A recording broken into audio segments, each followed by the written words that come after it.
Joe Barlow here at the Hilton Austin downtown, and we are with a tennis superstar and a guy who's giving back to the community, Andy Roddick. Thanks for being here, Andy. Yeah, thanks for taking the time. How are you feeling today? I feel good. You got two young kids at home. We do. We have a 2.5-year-old and a 4.5-month-old. And we were talking just before we went on air, and it's just that important. Wake up at 6, have that 45 minutes of peace and coffee in the morning, and then everything's good to go after that. Well, and you're an espresso guy, so I respect that. Yeah, everything else is just dirty water, really.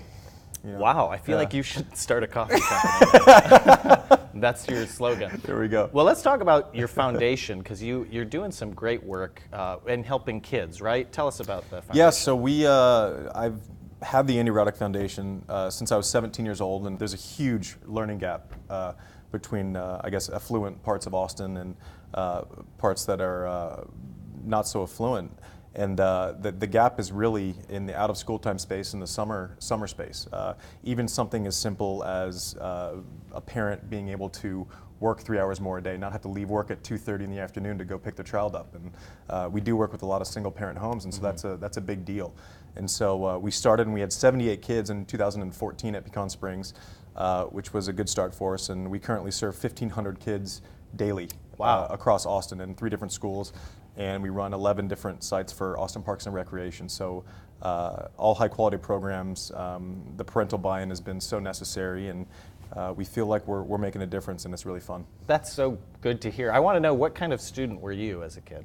I was average. I was. You kind of looked to the side there, yeah. Yeah, no, I did what I had to do. You know, I think my focus was elsewhere as a kid a little bit more. But you know, to be fair, the part of my life as people would know me was defined by my out of school time. You know, it happened to be tennis for me. Maybe it's learning a trade for one of the kids we're working with. And so, you know, the parts of life that defined my life was the supplemental parts to school. And we have a great relationship with AISD, and, you know, what can we do to help you? Because the responsibility shouldn't be all on the public school system. So, you know, tennis was something I did in my out of school time, and it ended up, you know, defining a lot of my life so far. How are your elbows, by the way? My elbows are fine. A little bit. You want to hear something funny? Yes. And this probably won't make the interview, but I had tennis elbow for the first time 4 years after I retired.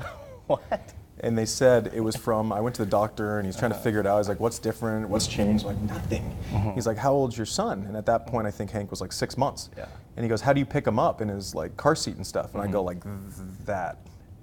And he goes, that's why you have tennis elbow. Let's talk about, you recently did Sam's Run. It was at Sam's Club, Retail Me Not kind of had this thing. It looked like Supermarket Sweep. It is exactly Supermarket Sweep, but the nonprofit school supply version of it. And did you feel stressed out about having to fill that card up? You do. We've become pretty shameless about you know, just kind of taking stuff and adding it. You know, the 2 minutes is the marker. We've cheated.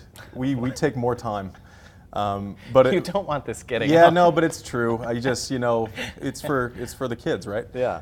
I heard maybe a year ago or something that you got rid of a bunch of your like tennis trophies. Is this a thing? I didn't get rid of them a year ago. It was, my wife was doing, I don't even know what she was on. She did an interview about something, and I have, you know, I won 32 tournaments on, you know, this other stuff, and I think I have about 5 trophies.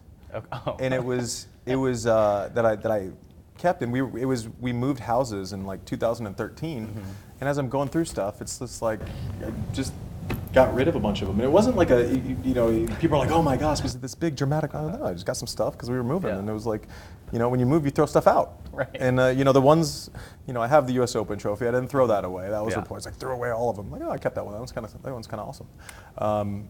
So do you think it's sad that I have a participation ribbon from field day in 3rd grade? Honestly, a little bit, yeah. Oh, okay. Seems like you've done great since then, though. You think? Yeah. So maybe that's not your best moment, but wow. You know, maybe it's a great way to show how far you've come.